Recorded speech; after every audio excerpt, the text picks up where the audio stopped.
What's going on? What's going on, Badge Brigade? Welcome back.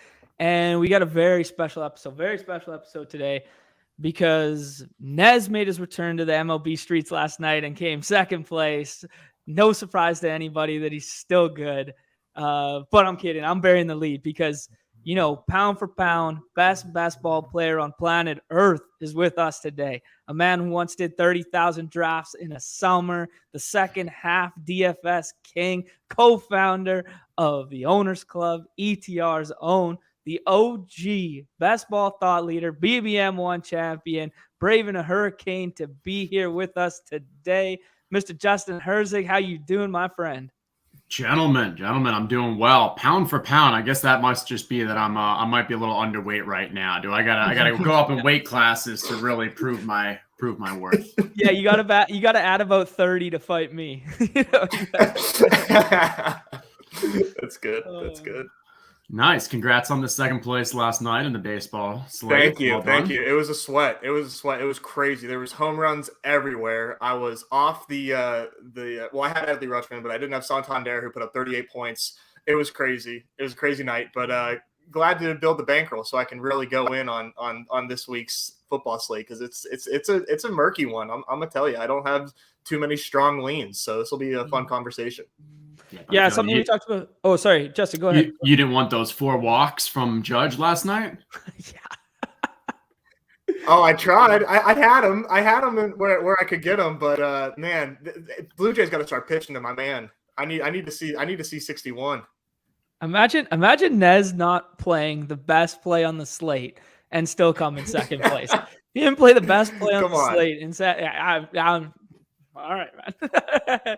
No, let's talk a little ball. Wasn't by design. Yeah, fair enough. Let's talk a little ball here. Just in general, Herzig, have you been diving into any of these drafts? Have you been doing any of the hundos, any of the single entry? What have you been doing in terms of in-season stuff? Yeah, so full football. My baseball and other sports is more of a just kind of fandom, which is kind of nice. So don't grind those anymore. Even though I think probably built up my bankroll, to be honest, back in the draft days, playing the MLB ones, and just leveraging kind of that rain aspect, which was back in the day. That's all you needed to have the edge, is just avoid the rain.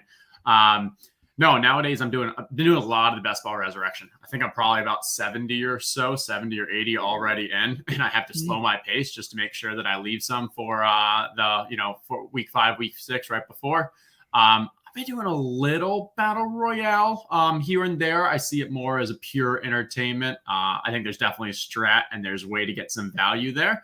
But from like a time allocation, I think hey, the best ball is still, I think, where the strongest edge is, at least for me personally. And so that's where I'm devoting time. But then when it's I only have around 10 minutes, 15 minutes, let me go jump into some of these battle royales. I like that.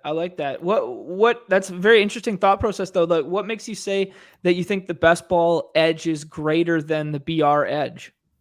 I think it's probably just larger rosters. I think it's more from hey, in 1 week, we're all pretty similar at projecting a player's output, and there's enough solid rankings out there for like projections that you're really when you're doing here. I feel like the battle royales are a game. And to solve that game, like, your football knowledge is kind of irrelevant, to be honest. How you beat battle royale is you could literally remove the names of the players and just kind of say the position, the team, and their ADP, and you'd probably have a pretty similar chance of placing. And that's not a bad thing. And we'll talk through the strategy elements, and I think there's probably some actual edge if you remove the players' names in your mindset when you're drafting, because that was probably why we're anchoring so much, and everyone else is anchoring to a degree of, well, I know that this player is better than this player, so of course they're going to score more points. But in a 1-game sample size where you're trying to finish at the top, like, that's probably actually an anchor.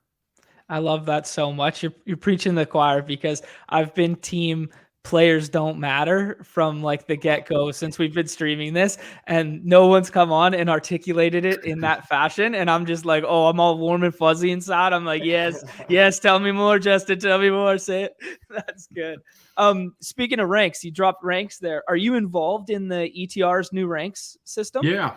So it's a really cool process. I mean, it's really a team effort. It really starts off with the 150, and so Mark kind of takes the first stab at leading that, and that's the kind of rest of season 150. Then the rest of the team really gives some solid feedback on that, and so over the past, like last night, this morning, you got like most of the team going in there, taking a look and saying like, hey, I think maybe we should look at this. Maybe what do we think about this? What are our hypotheses for the rest of the season around these players? Okay, great.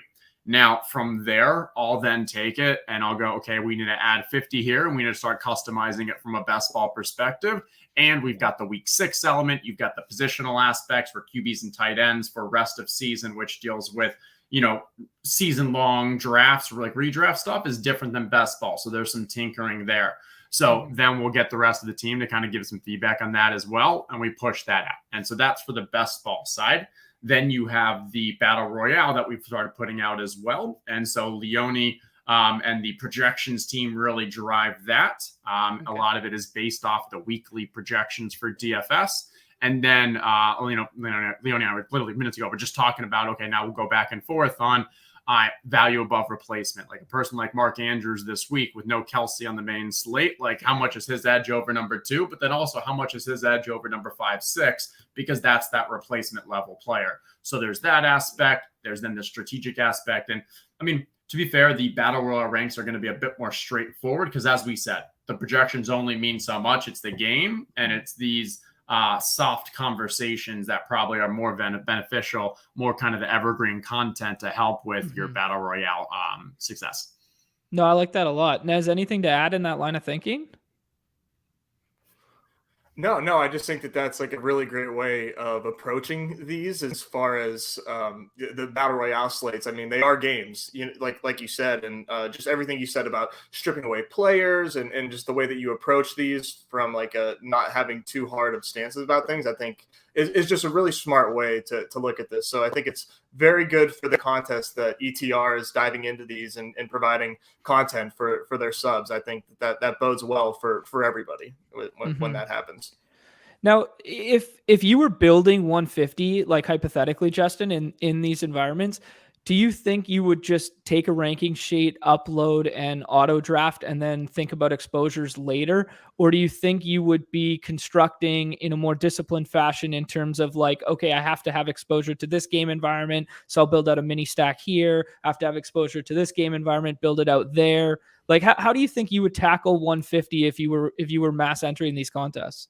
Yeah, so since this is a hypothetical, because 150, I think you might have made the tweet. Someone put a tweet out. I thought it might have been, I don't know, about how much time it would be, and it's basically a full-time job. Yeah, I did. Yeah. Okay, I thought so. Yeah. So since we're accepting this as a hypothetical and the time and effort to put in 150 or whatever, obviously, like I think it makes sense to actually be in the draft. And I think what I would start off doing is probably similar to an MME GPP structure of I want to have exposure to these teams and I want to attack them in these form. So like even before this show and before I was taking a look at the Battle Royale drafts, I started looking at, okay, from a game stacks wise, I'm bucketing games into the favorites, into the sneakies, and into my question marks. And as I go through that, I'll start seeing one example is Arizona, Carolina. It's got players that have like the high namesake and the Kylers and the McCaffreys. Even Marquise Brown has come along. But it also has a very low game total for whatever reason. I'm kind of actually suspicious on whether McCaffrey actually plays this week. So there's some concern in general. But overall, I'm thinking, okay, how do I want to approach this? And so my thought there is I'd probably either go, I'm completely avoiding this game, or I'm going full game stack. Because with these and the game that we've seen with the Battle Royale is you need that QB to have the high upside. So Kyler has that, but I'm in general like kind of fearful of this because I think it's probably getting overdrafted. Take a comparison game, and I'd go with Cleveland, Atlanta.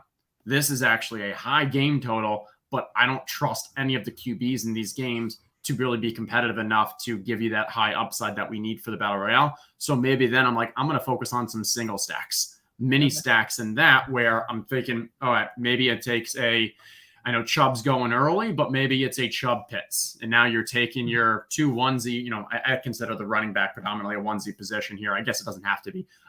But like you get that mini game stack, and now you can still go with your QB full stack later on. But again, it's all about, I look at the games and I think here are how I want to attack them. And then as you said, figure out approximately how many I want in this structure. Okay. Yeah, no, I like that a lot. The fun thing that you brought up there was the onesies and treating running back as a onesies, because we've had this kind of debate and discourse multiple times with multiple people now. And I gravitate to your line of thinking where I treat it as a onesie, and I want the high volatility and variance of the break the slate wide receiver position there. But given the fact that it's half point PPR, can you build a narrative where second running back on given slate is better than third wide receiver? 100%. And when I think of a onesie, I'd honestly say it's the first 5 picks. Or at least like, it doesn't mean it has to be the 6th pick, but when I think from a structure wise, if you want your second running back to be like something that's not part of your game stack, it's just a one-off. Yeah, sure. That's fine. I think when I'm thinking about those mini game stacks and I'm thinking, okay, if I can get that Kyle Pitts and the Nick Chubb, now that gives me 3 options for that game stack that I now need to build. And in that situation, I'm likely going QB and 2 pass catchers in the same team. And on the other side, depending on the game environment, you could still grab that running back that is the bring back, or you have that option for that third wide receiver. Okay. Yeah, I like that a lot. Nez, anything to add there, man? Yeah, so I really like the idea of targeting games and also like kind of like Xing out games, at least early on, because I do draft a lot of these. So I kind of like go down the slate and kind of target a game and which in the game that like I want to draft. And of course, at the top of everybody's list is Baltimore Buffalo. So like, that's the first. Yeah, that's the first target. And then after that, identifying like, what is the next most appealing game. And to me, like you said, that Cleveland-Seattle game, not necessarily looking for Brissett or Geno on any teams, but like then looking at that. And then also like, okay, then down another rung where I like Philly and Jacksonville. So like these are like what I would consider like my chalky type of plays. And then as I draft more and more and like, okay, like I've kind of got a nice base of these teams. Now I can see where I want to get unique after I have these samples of drafts, and I can see who's going, who isn't going, and what kind of combinations that I think can be unique or have same ceilings. That's kind of the way that I do it. And just real quick to touch on that Carolina Cardinals game, I'm also with you that like I'm probably staying away from that as much as I can.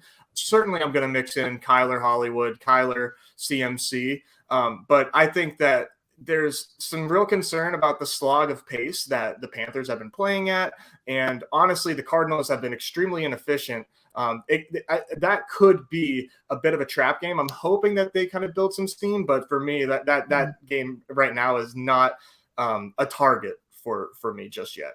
Yeah, I think that makes sense. And when you look at Battle Royale drafts, there's usually 2 game stacks that you can only get if you play the ADP right, if you get a little lucky. And so, for example, let's say this week it's I don't even Buffalo. It's the Bills Ravens. It's Correct. Bills Ravens. So Lamar and Mark Andrews. I believe Lamar is either 2 or 3 ADP and Andrews is like 5 or something. So when I go into drafts, I'm thinking, okay, in my 150, I want to have some Mark Andrews Lamar, and that's not easy to get. So anytime I have a chance to try to start off, I'll probably try. If Lamar falls to 4 or 5 and hope to get that crazy, it's going to happen. Enough people are going to get it, but it's not worth it unless you're really getting that stack, to be honest. I guess in this situation with Lamar Andrews, it's not as important as Allen Diggs because Lamar can still get there without Andrews. But in general theory aspect. Now, outside of those 2 games, you can pretty much build anything else you want. And so when you're thinking around your entire portfolio, I don't go in and like, okay, well, Chubb's ADP is like 6 or whatever it is, or 9, I don't know. And so I'm going to like see what I get there and now build a game stack around that. It's more of because those games are always going to be there. Focus on if I have an opportunity to get the unique, special Lamar, Mark, Josh Allen Diggs, whatever it is, I'm going to try to get it. If I miss out on that, now let me focus on all of these other game stacks that I know there's an easy possibility for me to complete. Yeah, I like that a lot. Like just from a thought process standpoint is you have to give yourself outs at building optimal, right? And if the whole field deems that Bills Ravens is optimal, even if I don't think it's the best way to win the slate, like I could get entirely unique, build out a completely contrarian game stack, I still need outs at that because it's the chalk game for a reason, right?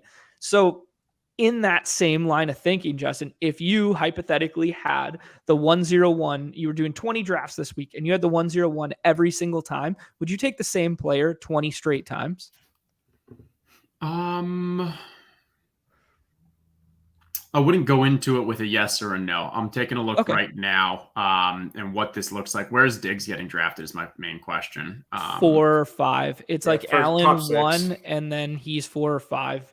I don't know if Andrews has flipped him yet. I have it in front of me. Wow, no, Diggs is 4. Yeah, so you're basically never getting the Allen Diggs from the 1. It's going to be really tilting if we see it, and we will see it when we see. I've seen it. I've seen a screenshot of it once already, where they got it on Monday when contest drops and ADP isn't there.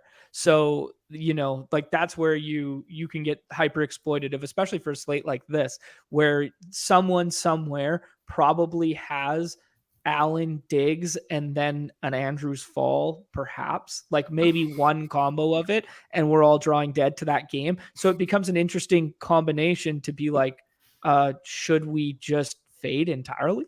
Like, what I mean? Like, yeah, but if there's only one Allen Diggs, I'm not like literally one. I'm not concerned because they still need to hit everything else. If you told me that there is 1%, well, now 1%, we're talking 5,000. No. 500. Yeah, 566. Like now, out of those 566, you're also probably getting the rest of the puzzle pieces. So I think that's a big difference. I'm not concerned with one. I think if that's actually a really good point. That's a really, sorry to cut you off. I really want to pause there for a second because I think that's a really good point in recognizing the difference between 1% of lineups and one combo, right? Because I've seen it a couple times, or I've seen it one time and I was instantly deterred, but you're 100% correct in like, if I'd seen it 500 times, then maybe I should be deterred, right? Like, and I'm looking at now. So 1 and 4, like maybe you get Josh Allen to follow you at 3 because the other QBs go. Or I honestly think like Mark Andrews, his ADP should be higher. He could arguably be a number 1 or 2 this week from a value above replacement. So maybe things change a little and you can still get it. I'm keeping an eye. Now this week, in general, and I did this with the playoff competitions for playoff best ball, I often don't go with whoever the clear number 1 is, just because you're just going down the same path that everyone else is. Now, if Diggs was at 8 or 9 at ADP, I probably will go with it because then you're hoping for that unique aspect of getting the Diggs to fall, and then you can find other ways to get unique down the road. But in this situation, like if I've got the 1, I go Josh Allen. If I go Josh Allen, I likely don't get Diggs. So then you go Gabriel Davis, just like everyone else is doing. Now you're building a suboptimally into a high ownership roster construction. Doesn't make that much sense to me. I'd probably more look at, okay, what can I do unique to get a game stack here? All right, so if you went Lamar and Andrews is still hard, Hurts and AJ Brown, like that's probably a popular 310 anyways. I don't know. I think that's where you got to start thinking through. It's tough. Yeah. Yeah, no, I like that a lot. And that's where we get into these conversations where we've kind of been discussing tools that will help aid this game going forward, and how like projected ownership based on ADP or product owned some ownership based on combinations of ADP or based on game stack environments, and how these are the tools that are going to drive this game going forward. Is there anything in that realm that you would say like, oh yeah, that's the piece of information, that's the tool in which we would want going forward? Yeah, I mean, there's a lot of historical data that. Lost power for a second. We're back now. You're still here. Love it. We got StreamYard hanging on to you with my DOI. Hurricane Ian is really trying to get it. Yeah, so I mean, honestly, that's probably one of the reasons that haven't fully dove in is from an edgewise. Like I haven't been able to, like my whole best ball back in the day was like I was one of the only ones that was actually look at data because you didn't have all this content out there. And so I was able to, especially for the 3-mans, like I basically built out a model and a simulation for what's the best roster construction because we had a ton of publicly available data. You don't really have that here. So one thing I was looking at last week is like I don't know, I think I did around like 10, 15, 20 battle royales. And then I just manually started kind of going through and mentally charting those to get an idea of how many people are actually going with the one unique player, how many people are going with 2 unique players, how many are actually going with game stacks to get that feel. I think like the stuff you talked about, the same things that we're starting to talk more about with like, product ownership around the GPP stuff. It's important, yes. But honestly, like we're not even at level 1. Like there's still level 1, level 2 pieces of data just to understand how unique are these things actually, what the field is doing. We're kind of lacking that right now. Yeah, that's true because we can't web scrape like basically all the 56,000 entries. So we don't even know total ownership of players. Like I've tried to, I'm not smart enough. Like I'm not a good enough coder to figure that out. But in manual entering 56,000 entries would be insane. But just like in terms of like understanding how the field is approaching these contests, like we don't even have that baseline. I think that's a really good point. Nez, anything to add there, bud? No, I do think that that is like an interesting edge just as far as like the historical data aspect of it. But yeah, I think we're like Justin said, we're still so far away from like having some sort of like definitive edge here. And one thing that I'm trying to do now is save my my draft boards and try to piece together, even if it's a very small sample of like maybe like 5 or 6, just to see like, okay, and be able to share that and look at that and be able to identify like the games or players who aren't really being taken. One, I guess, kind of apropos of nothing, just to kind of consider is like Mark Andrews, to me, I think needs to be very, very, very high priority, maybe even over these quarterbacks. I think something to think about is like if Mark Andrews was a wide receiver, if he wasn't a tight end and he's labeled as a wide receiver, is he still going top 6? Like I think he is. And when you factor in like the value above replacement, like on like in this game, I get like his underlying usage it just looks so good to me that like I think, especially given the tight end position, that he is going to be my probably number 3 for my first like 10 or 15 drafts. And then maybe I'll try to get in Hertz because I don't think Hertz is getting supplanted from the 3 spot. But to me, Andrews is just the last 3 weeks I've been saying it. I just think he's the edge on in these contests right now. Yeah, I think there could definitely be a case to be made for just like replacement value versus ADP that in these contests every single week, the elite tight end sticks out so great that every time we have Andrews and Kelsey or one without the other on these slates, we'll be chasing that ceiling every week from now until forever. Yeah, I don't know. Here's an interesting one for you, Justin. We've talked a little bit about this. Your thoughts on bully tight end. Like if we have a Andrews Kelsey slate like we had last week, do you think it's quote unquote lighting it on fire to go double tight end in these games? No, I think again, the way that we would make this decision is we try to learn how often is the field doing it. And then we would see a large enough data sample, how often are the 1% of lineups going double tight end? We don't have that information. So now we're just going based off conjecture, like what we believe.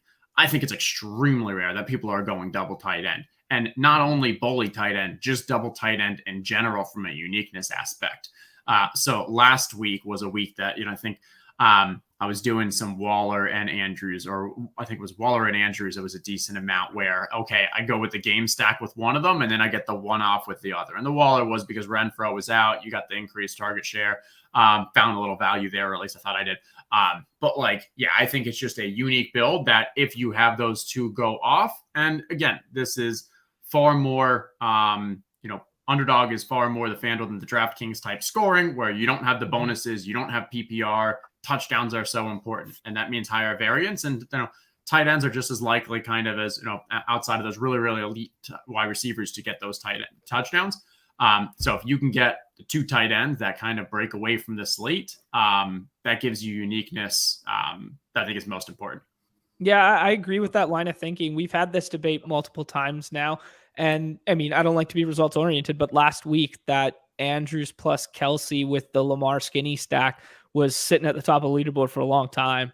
And I built out a couple of those and was really in on that because it also what it does in the dynamics of these contests is it makes other people's lineups really tough to build when you do that, because in DFS, we don't have control over the way our opponents are going to build. In these environments, we kind of do. Like, I can force your hand by taking your quarterback unstacked, or I can force your hand by removing a piece of a stack, or I can force your hand by going double tight end. All these little like micro things. Breaking down the game theory of how we build these, I think, is a very almost equally as interesting a conversation as the one we've been having about like the macro level stuff. Do you think there's anything there? So I want to make sure I understand. Are you concerned with? So I personally don't care at all about the other 5 teams in my draft and what their teams look like, which is different than like if you're doing a season long, or if you're doing a 3-man contest that's not battle royale, where if you grab 2 you go bully tight end, you're hurting the other teams in your group. In this, it doesn't matter how you do against other teams in your league. It's just points, right? So that's why I'd say like I'm not as concerned about like, oh, if I take 2 tight ends, it hurts your thinking, or if I grab a QB and it hurts your stack. Because in reality, I'm not competing against the 5 people in this league. I'm competing against the other 54,000. 56,000. Yeah, exactly. Okay. Yeah, that's a very fair point. Yeah. I don't know. I think about it just, I'm not necessarily thinking about it in terms of hurting them. I'm thinking about it in ways I can get unique without giving them super teams. That's kind of my approach to it, where in DFS, like I can go throw in a 1% owned, Mariota plus Drake London plus Pitts lineup, and nobody else in that contest is building a super team of Josh Allen plus Diggs because I did that, right? Whereas in these contests, if I start doing a little bit crazy stuff at the front end of a draft board, then I allow you to potentially get that combination. So I kind of think about it in terms of like, should we be playing a little bit of defense here as well and protecting our exposures, or can we get weird? I don't know. I'm just thinking out loud. Yeah. And I would say it'd be, I would strongly be, I'm saying, I would really not want I'm trying to say this nice, but I really disagree. No, don't say it nice. Put me in a body bag, man. Do it. The 5 people in your group are 0.0001% of the people in the battle royale. Okay. And so I am not at all concerned about them. Like literally, if you could do it optimally, it would be the 3 of us and 3 of our friends all in a group drafting together. We're not colluding. We're doing what's in our own best interest, but we're only focusing on our own stacks and maybe one outlier or something. And literally, we're all increasing the value of each other by not stealing. And like this strategy goes back to like where the playoff days with the playoff best ball, where literally the best rooms are sharp rooms where people aren't trying to go against each other. Yeah. And yes, like in this situation, if the Buffalo game is the one that goes off, then that team has an edge. And if the Baltimore one goes off, then this team has an edge. But it is far more important for you to build your own team and try to get that unique, that very, very high upside than worrying about the couple, because there's 56,000, there's 12,000, 11,000, 9,000. I'm trying to think. You've got like 9,000 drafts that are happening. Like you're not protecting against 99% of drafts, even if you draft 150. Yeah, so, that's fair. And on something like this too, you don't have to get too crazy to like quote unquote play defense against another team. Like say like if you are on the clock, the person on deck has Josh Allen, you have Diggs sitting in front of your face. I'm gonna play like I will take Diggs there, and obviously, and I'm not sacrificing too much by doing that. Whereas it's different if like Josh Allen person's on deck and I'm reaching like 10, 15 picks to take Gabe Davis or something. Like Right. then it's like you're getting like that's not needed. But it's fun to talk about in these games. Just because it's a topic of conversation. But yeah, I'm with you, Herzig, on this as far as like the weight that it actually holds. But this week, I will be doing my damnedest to make sure that I don't see a Diggs, Allen, or an Andrews Lamar stack. I will be playing vigilante in these streets. Yeah, it's just I don't know. It's fun. It's fun. I like talking through all these things, and like we've said this with Mark before. It's like I want to be wrong. Like I want to be challenged. I want to be wrong. Like I want this discourse. Like I want this back and forth because I want to learn, man. Like nobody really knows much about these games or what's optimal right now. In the same way that we didn't really know shit about DFS in 2011 or whatever it was, right? Like we got to just push these boundaries, and this discourse and stuff is great. No, put me in my place, Herzig. Tell me one time. But here's the thing: me disagreeing doesn't mean I'm right. It's just Right, the way that I'm thinking about it. Right? Of course. Yeah. No, it's healthy. And I was just looking. So the current Underdog Battle Royale rankings from ETR, they do not include updated full projections for this week because they're still being tweaked. But right now, it looks like Mark Andrews is 2 overall, just behind Josh Allen. Nice. Interesting from a value above replacement aspect. Are those on the site yet? I looked this morning and I did not see them on the site yet. I believe they will always be there if you have the link. They just don't get pushed to the main page until. So if you can find the link from last week, or I can put it in the private chat right here, and you can. Okay. To be fair, I kind of don't want to pull the. Maybe I'll keep it to the side and whatever. I don't like putting the paywall stuff on the stream and stuff. Yeah. I just like that we do the same thing with the projections and stuff like that, and we just kind of talk about it and then. Yeah, agreed. Try to stay high level.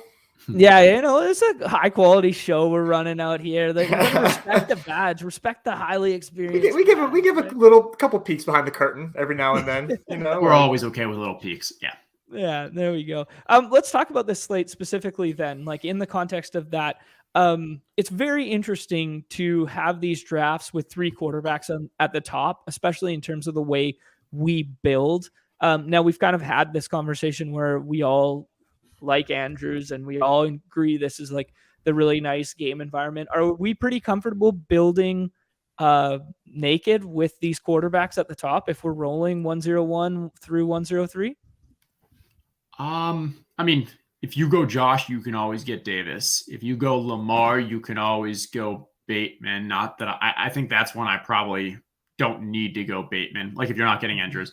And Jalen, if you don't get AJ Brown, you could still get Devonta. And we've seen like that can have that. So I'd say Josh and Jalen, I still definitely want to stack. Lamar, you could mix it up. But Bateman has the weekly upside, no question, but he hasn't been playing a full slate of snaps. It's a little weird situation. Last week he was mostly dust. Even before he dropped a long one. Yeah. He dropped a long, like it was like a slant across the middle, and then he dropped it, but he had like 40 yards of field in front of him. So maybe there's a different narrative if he gets that. And then there was a touchdown that he dropped as well. Apparently, I didn't see that one, but yeah, the Bateman stuff is very strange. I do think that I will be mixing him in here and there with when I end up with Lamar drafts.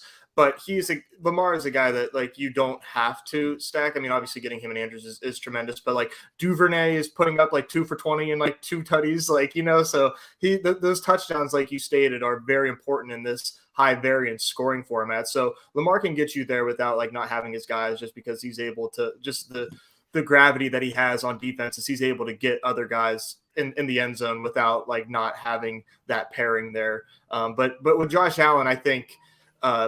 If I don't get Diggs, then I am going to have Davis more often than not there, maybe sprinkling some Dawson Knox, sometimes with Gabe, sometimes without Gabe.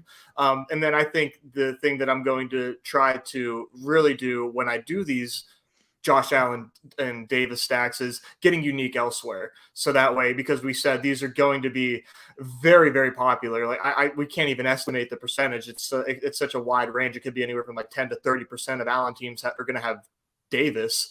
but Mhm. getting unique elsewhere is obviously going to be important. But I do think that there's a chance that we're looking at the top 10 this week, and it's like different combinations of Allen and Davis. It wouldn't surprise me. Yeah, I think it's interesting. So Rashad Bateman's ADP right now is 33.4. Yeah. Which brings up an interesting point, Herzig, is that maybe he's only being drafted as a Lamar piece. So does that mean we should be fading that, or should we be thinking to mix him in a different way without Lamar? Like, you know what I mean? It brings up an interesting, like, theoretical. So that's what I was going to get to, where because Lamar and Andrews is such a hard stack and very unlikely, and Bateman still has a 33, which means he's probably being drafted in.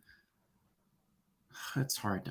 I want you guys to come. That's another thing I want to talk about. I bet he's like Lamar's 60, on Lamar's 70. teams. I bet he's like their last pick. Is probably how that's going. Or maybe they're getting nervous and taking him before the last round. That would be my understanding. Right. No, I agree with that.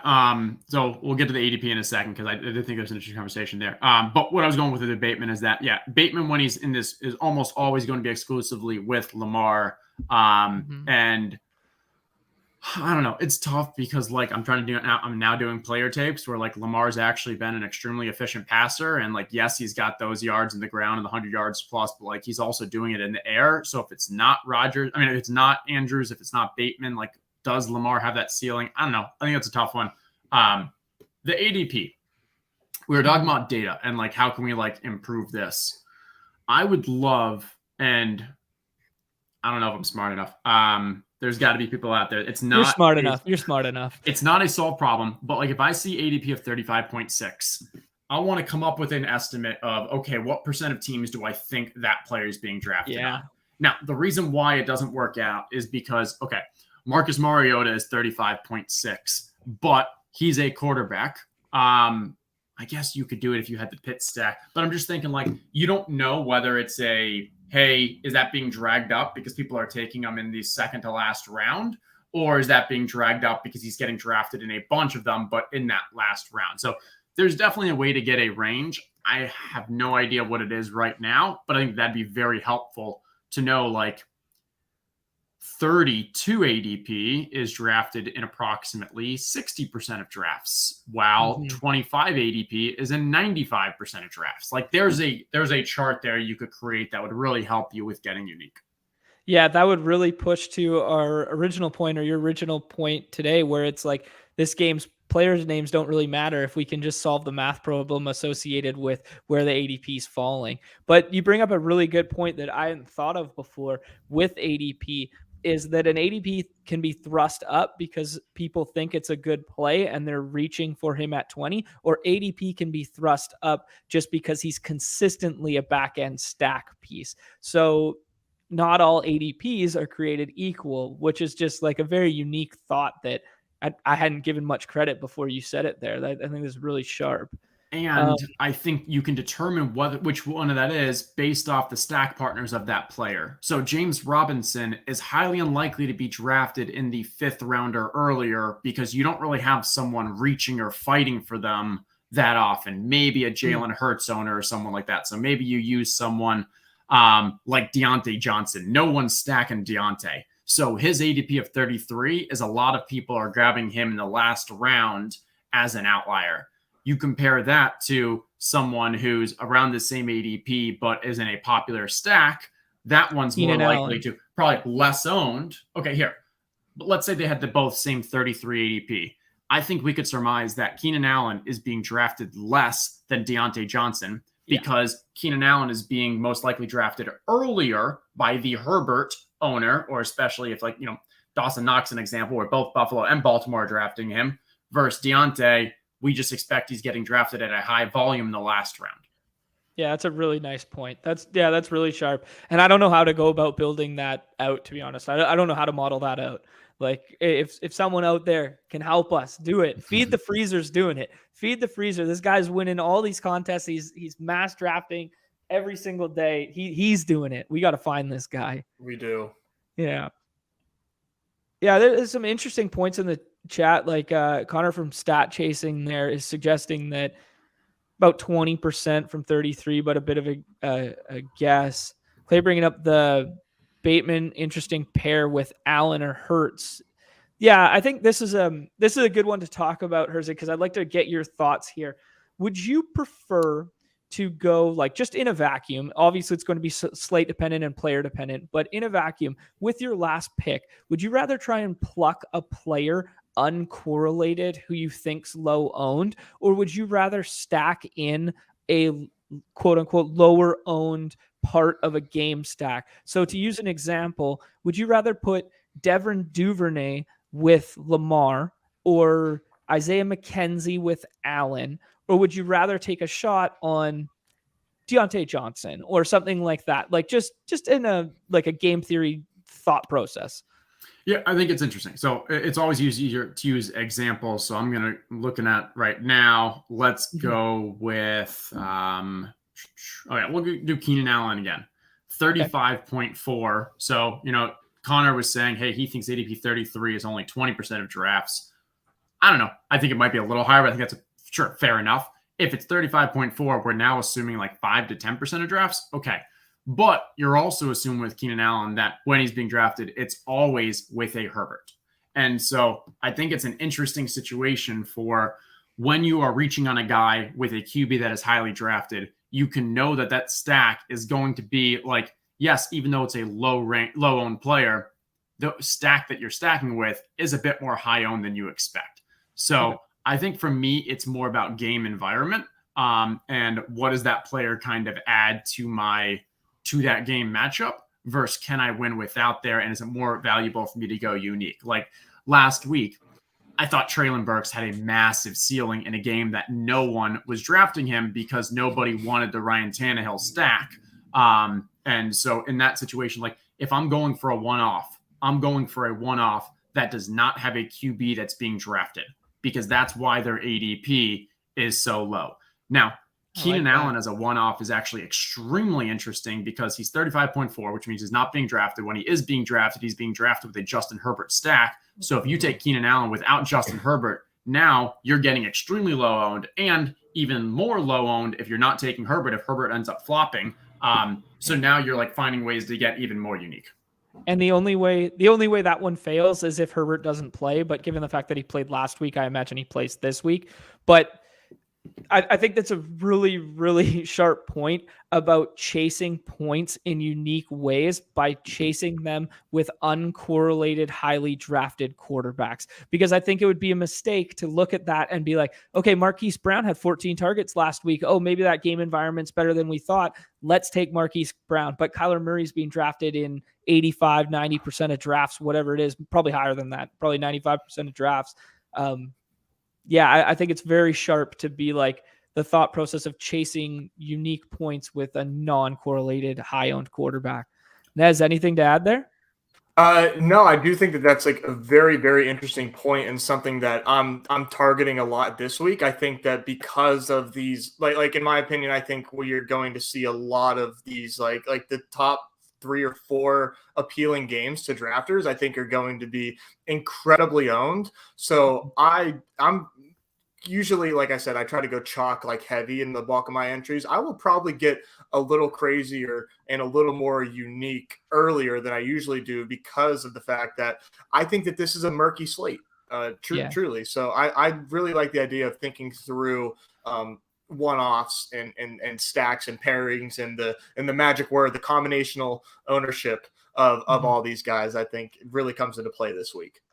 I think this slate's very interesting because we've removed so much top-end talent, and that's why the quarterbacks are pushing up so high. The quarterbacks are pushing up so high partly because of game environment, but I think it's more so because they represent the highest upside and floor relative to the talent that's available. I mean, outside of Devontae Adams and Steph Diggs, like we're missing Chase, Hill, Higgins. Like we can run down the list, right? Like we did it yesterday. Debo. We're missing all these pieces from this slate. Like there are still slate break ceilings available, but not in the same capacity we're accustomed to in the first couple weeks where those guys were available in the second and third round. That doesn't really exist on this slate, right? Yeah. I would agree with that. I think that if you were to like make a case for some of these guys, it kind of goes back to the popular game stacks that I'm looking at here, like I think Amari Cooper kind of has that range of outcomes. If Seattle continues to push the pace, I think that, I mean, the game total is 50 there, so it's not necessarily They're playing Atlanta. Oh, I apologize. Yeah, they're same team. Just different weapons. But yeah, I think that game isn't necessarily like a sleeper matchup. You know what I'm saying? Like it's a 50-point game total, but it still has that. But I think as we go on, I think that is going to be a good point of conversation, is to like identify and have some takes. Who do you think possesses those slate breaking ceilings? And I mean, outside of Devontae and I think Amon-Ra is up there if he's playing, playing Seattle as well, another fun game environment. Outside of those like top 8 receivers, it's hard to identify them, but that'll be, I think that'll be a very important part of this is identifying that. Yeah. Okay. I know you want to jump in to a draft. I got 2 thoughts. Okay. One, I think I have a way for us to model out this ADP situation. Oh my God, the man's he's solving problems on the fly. I can see the gears turning. So if you're drafted in the last round, every round of a battle royale, your ADP is going to be 33.5. What that does is it takes 31 plus 32 plus 33 plus 34 plus 35 plus 36, those draft picks in this last round, average those, you're at 33 and a half. Okay. So if we knew controlled scenario, every round this player is drafted randomly in the last round, their ADP is 33.5. We then need to make an assumption, okay, how often is this player being drafted above that and in the 5th round? Okay. 10% of the time, we might say. Okay, so if you're saying 10% of the time that player is drafted in the before, the average of the other one would probably be 27.5, I think it is. So now 10% of the time they have an average ADP of 27.5. 90% of the time we're seeing, and then we're seeing, okay, so I guess 90% of the time you're seeing between 33 and 36. Right. If they're still getting drafted in every draft. But our unknown is how often they're actually being drafted. And that's what we're trying to solve for. So our assumption is 10% of the time they're being drafted in round 5. So we take 10% at that 27.5.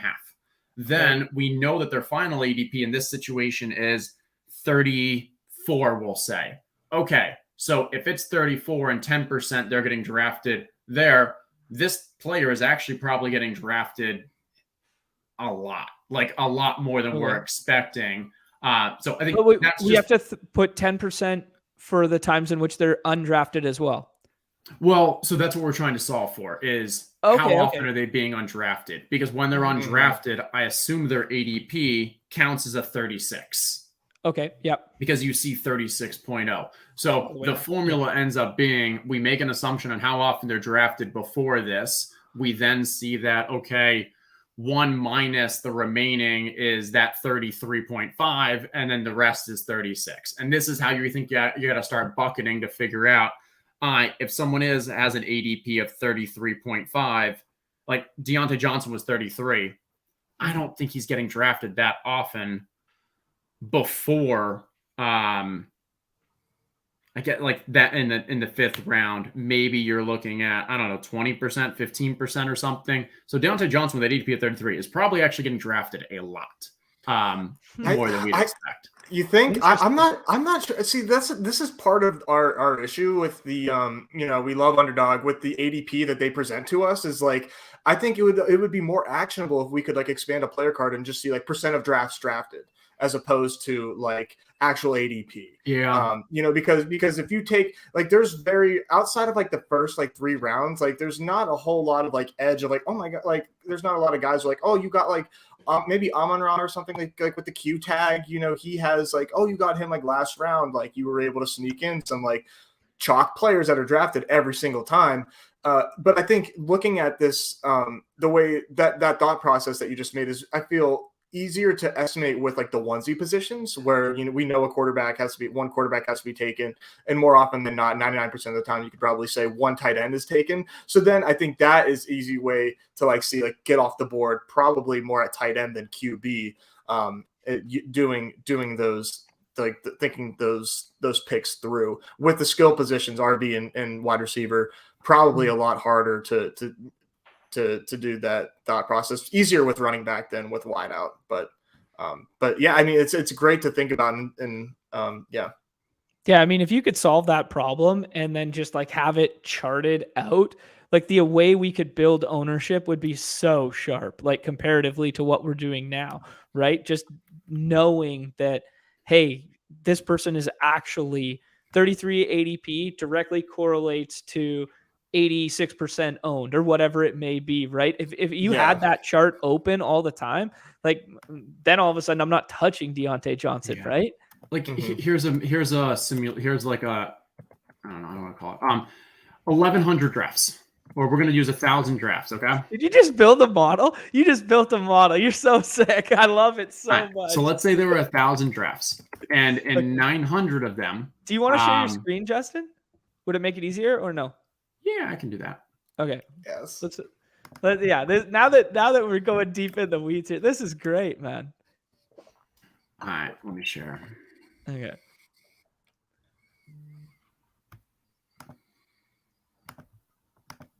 All right. So all I was doing is I'm assuming here, this is right here, number of drafts. Okay. Here is their ADP. So in 900 drafts, they were not drafted, which means they get an ADP of 36. Okay. In 100 drafts, we're going to say they were randomly drafted in the final round. That gives them an ADP of 32.5. Weighted average here, we have multiply 936, multiply 100 by 32.5, 3250. This would mean their ADP in Underdog comes out to 35.65. I don't know if that rounds to 35.7 on there. But in here, made up scenario, 35.7 is Romeo Doubs or Brandon Cooks. Mm-hmm. In this scenario, they're getting drafted 10% of the time. Now, there are some variables for what if they get drafted in the 5th round. Well, now we need to assume how many are here, and you kind of start playing that out. But this at a high level gives us, I think, if you want to assume this player is only being drafted in the last round or never drafted, you can use this to get a general idea of how often they're actually getting drafted.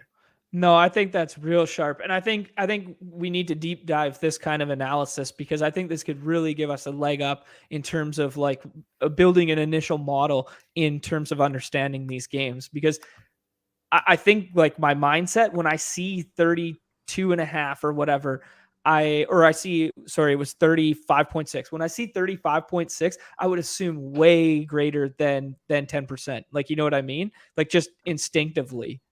So look right here. I just did half the time they're drafted in the last round, half the time they're not drafted. Their ADP becomes 34.25. Okay. Okay, so this would be very interesting if half the time they're going undrafted and half the time they're going drafted at like 20.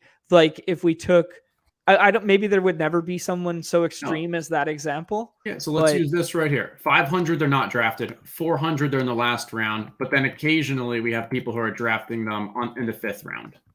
Okay. No, something's wrong here. Give me a second.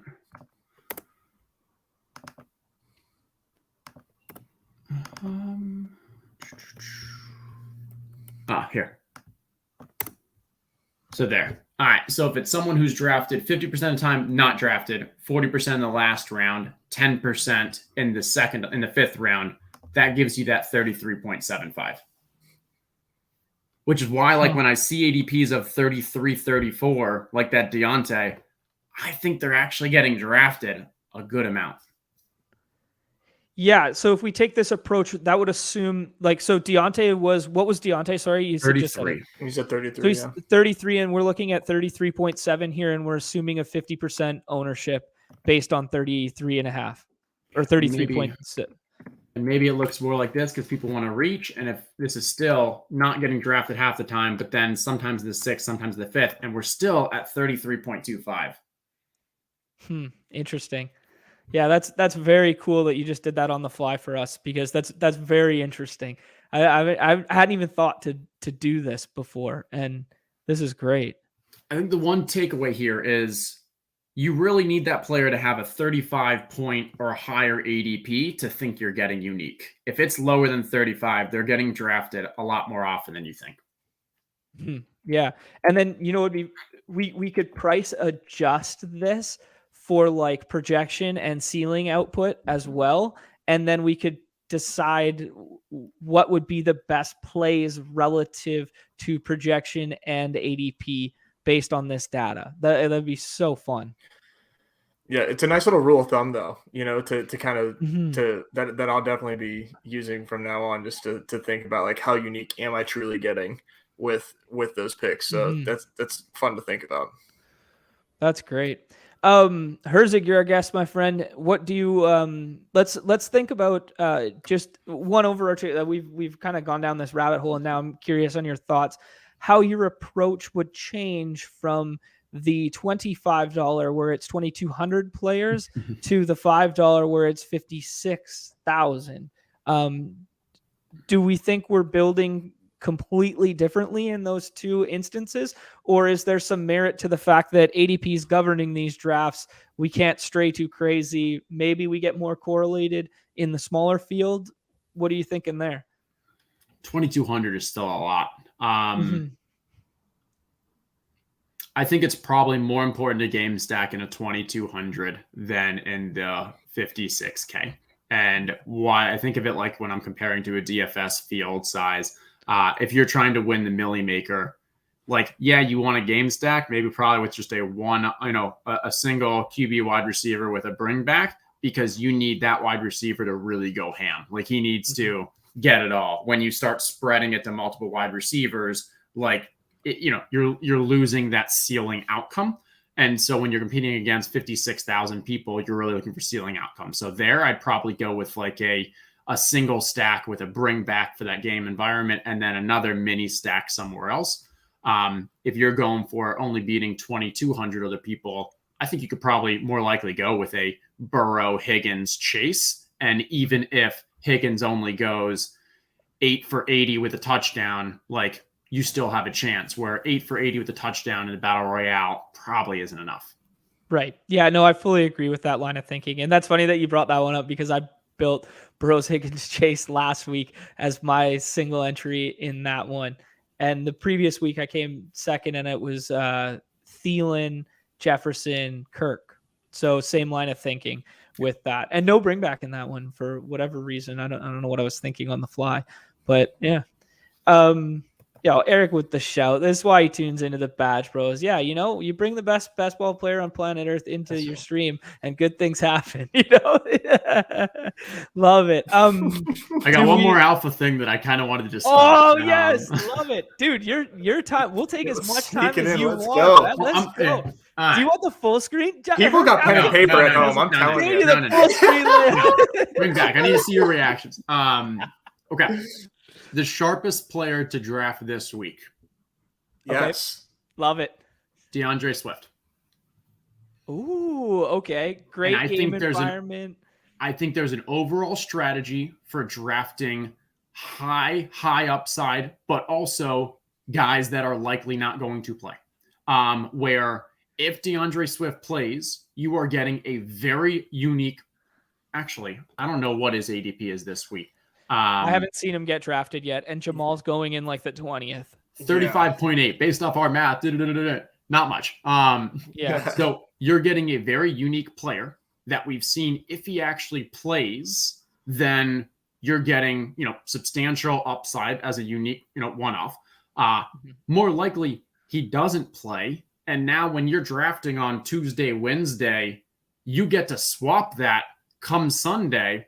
And you get to take a player that, again, hasn't been drafted because you've been watching all week. And so now you can specifically find a player that people on Tuesday, Wednesday, Thursday, Friday, Saturday weren't able to get because they didn't have that information about the injury news, about what was going on. Right before the games start, you get the full slate of information, find another 0.01% player to swap for Swift, and now you're getting an edge that no one else in those drafts has had. No, I love that so much. And you're preaching to a strategy that we talked a lot about last week in the Monday, Sunday, or the Thursday, Monday contest, is we had Kittle and Judy, and we had that game environment we didn't like in the Browns and Steelers. That was Thursday night, right? And then they paired it as a 2-game contest with the Sunday night game, which was the San Francisco and Broncos game. And our strategy was jump ADP on Russ and Judy and Kittle were free the whole time because nobody wanted to touch it. And worst comes to worst, we get that late swap. We get Ross Dwelly, whatever is the backup. Yeah, the backup tight end. Like we're just grabbing at touchdowns for that. But like I love that thought process so much, especially with the swap functionality on a 12-game slate. It makes even more sense than on a 2-game because your replacement value is going to be so much higher for Swift, even if Swift doesn't go, and then the leverage exists if he does, right? No, I think that's so even if you wanted to play that as like if you as a drafter, you're like, you know what, I don't even think Swift plays. You know, you can still you can use that as leverage, like just like you said, because you're going to get that swap later. You have now all these more drafts that you've probably done, and you can get an idea of who isn't drafted, and then just use him as like a wild card, you know, come Sunday morning, and then you get that swap. Like I actually think that's a very sharp move to do that with like your last pick and just like use it as a joker. And then now, you know, you can until he gets that doubtful tag, you're going to get that Swift swap, which that's a right Swift swap, baby. Cute little alliteration there for you. But Eric is asking like, how do you hand swap because it's just a mass? But that's fine because you're picking someone not as part of a game stack or something. So it's not the Kittle to Dwelly situation. It's the Swift to whoever becomes the unique one-off later on. Like when I'm drafting Swift, I got that player for you. You ready for it? Yep. Khalil Herbert. He doesn't get drafted. Demont doesn't go. Herbert gets a little steam late in the week. He gets pushed up. He's got a 4 ADP or something yesterday. 33.9 right now. Okay, a little higher than we'd probably want for our swap, but just a name to throw out there in tandem with. The trick is you don't need to know right now. It's Wednesday. That's what this comes down to. And like Matt Collins last week, who knows? Maybe like on Sunday you would have, you know, when Renfro's officially out, you would have played him and he puts up his 160. Or I think more likely it's just you're just waiting for that last minute piece of news, and then you're grabbing and playing that slot and playing that spot with whatever that swap is. Yeah, I love that so much. Hey Nez, do you happen to know anyone who played Matt Collins and was sitting in first for the 50K for 3 hours on Sunday? Do you know anybody? Do you happen to know someone? I'd have to dig through my contact list, but I think I'm sharpest guy in the room over here. I wish somebody could have talked me off of Justin Jefferson, but goddamn, my dad's in Saskatchewan right now. I still haven't told him. He's a big fantasy guy too. I still haven't told him like how close I was to Bink in that contest. And, can't wait to. 8th place finish for you, man. That was a good sweat. Justin, we've taken a lot of your time, man, and you've given us some real nice info, stuff that I didn't even think we would get anywhere near talking about, and I love it. And that's why you're always welcome on this show, my friend. This has been above and beyond. Do you have time? Maybe we jump in 1 or 2 here, or what are you thinking timeline wise? I promised an hour. Let's do it. Let's jump in 1 and we'll see how it goes. Okay, all sounds good. Let me know if I probably got to zoom it in 1 or 2, huh? Couldn't hurt. Okay, sounds good.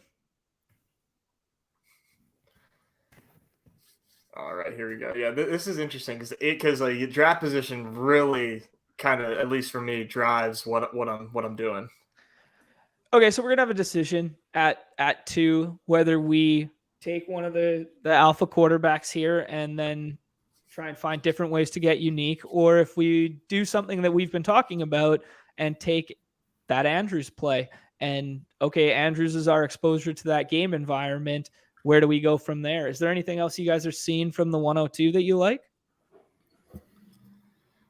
Just those 3 quarterbacks, really. I don't know that I want to do the same idea of like getting a stud with Diggs, as opposed to Andrews. I think Andrews offers way more leverage than Diggs does if you were going to take that bet and be like, I want Mark Andrews, and that's my play, and I'm going to figure the rest out later. I do think that there is some serious leverage to doing that. It would be fun on stream if we did, but I could not, I couldn't fault you if you decided, like I need Lamar, I need Hurts, assuming Josh Allen goes right here. Yeah.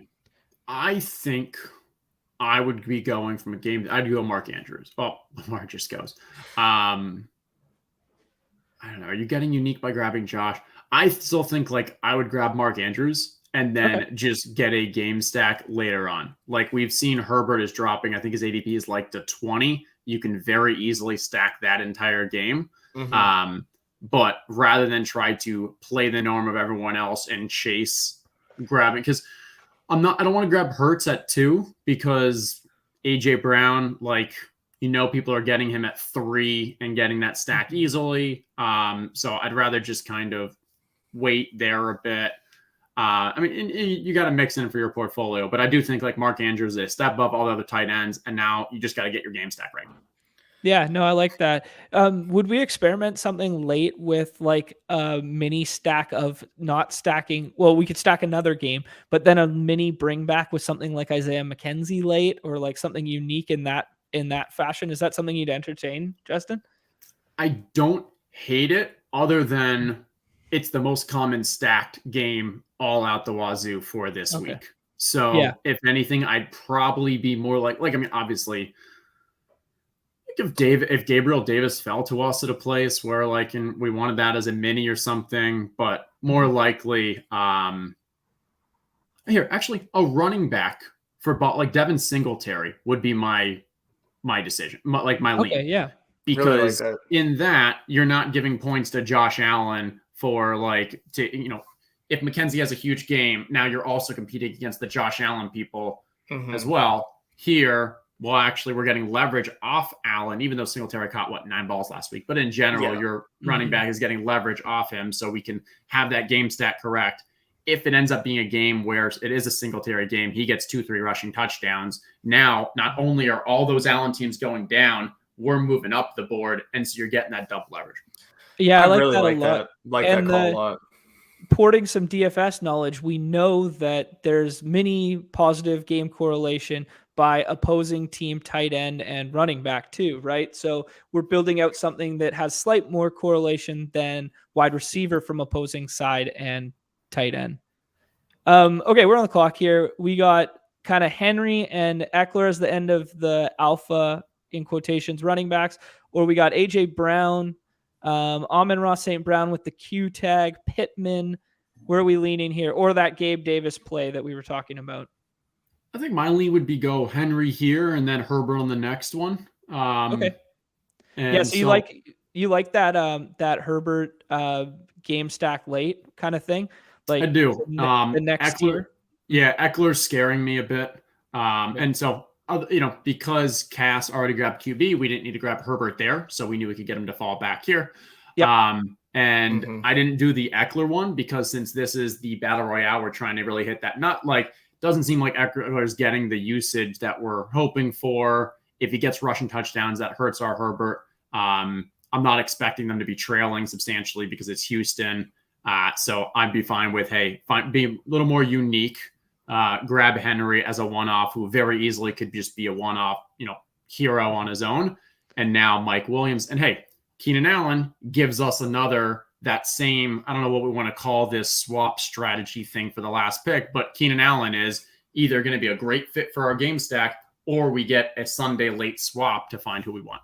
We're calling it the Herzig swap. I just bought the domain. I bought the domain. The branding is it. The t-shirts are getting made. Herzig, man, the way that you build models in Excel, that's how I'm building brands over here on the side, man. Like we're pushing the narrative already.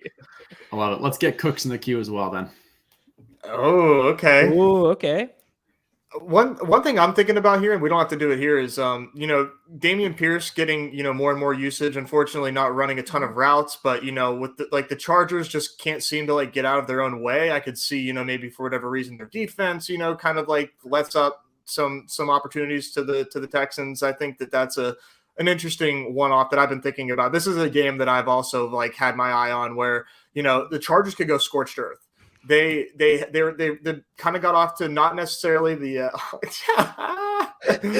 put it on the t-shirts. we got to get a printing press next, but I think that the Chargers they've kind of scuttled at the beginning, and they're a team that I could see just in a get right situation where if they end up going up big. They just, they just kind of let their guys ball out. I think that there's edges in targeting coaches and game environments where things like that can exist, and knowing what teams will do that to teams and not like play it slow like the Chargers, I think, have the potential to do. Yeah.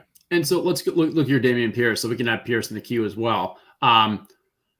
One thing to keep in mind with like our best ball mindset versus this battle royale is best ball. If you draft two of the exact same team, obviously it's impossible, but like in theory, you're drafting two of the exact same team. One of those may advance to week 17 and through the playoffs based off who are in their pools and their, playoff groups. And one of those with the exact same team may not. Here, it's different. Here, if you draft one team in this and then one team in the next that are the exact same, their chance of success is literally the exact same, but it's worth it to do the exact same with one small tinker.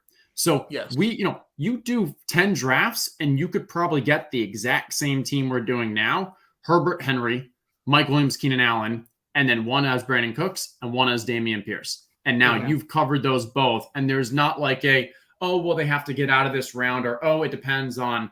So here I'd go Mike Williams. Mm-hmm. Agreed. Even with Eckler available, Eckler's an interesting pairing with Herbert there, but I still like Mike Williams more. Yeah, I mean, from a pure uniqueness wise, if you wanted to go Eckler with this next one instead of Keenan Allen, I think, that's perfectly fine. We'll see if Case ends up going with Eckler.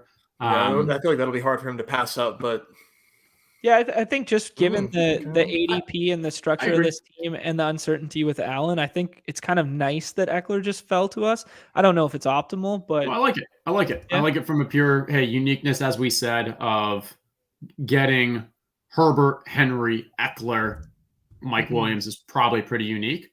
And now we got to go Brandon Cook, the last one. Yeah, the one thing that I will say about that pick is it does pigeonhole us on the bring back. So when we're thinking through these roster constructions, like if we had taken Allen there, we still have optionality with our last pick in our bring back option with Pierce and Cooks. You know what I'm saying? Versus now we've kind of pigeonholed ourselves to Cooks. And if someone takes a one-off Cooks, it's kind of like, okay, well, I guess we got to get cute and either introduce a bring back to the Baltimore game that we didn't really want to touch again, or we got to get a one-off from off the board kind of thing as a contingency plan.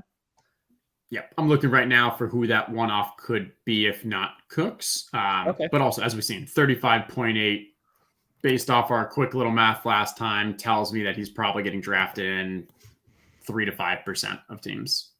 Yeah.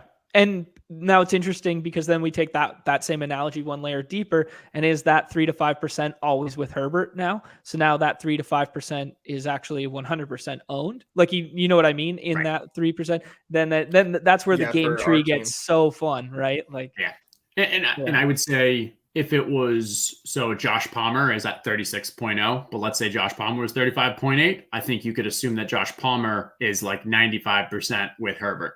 Right. Here, a random bring back. People maybe just like Brandon Cooks. Maybe they think like he's just a one-off. Like, I don't know. Maybe with the Herbert, he's 30 to 50%. I don't know. But that's our guesses. Yeah. Yeah. No, I like that line of thinking a lot. I think that, man, this has been such a great show, Justin. Thank you, man. This has been a lot of fun to talk through so much of this. And like non-conventional stuff, right? Like, we haven't really even talked like quote unquote football takes for the week, right?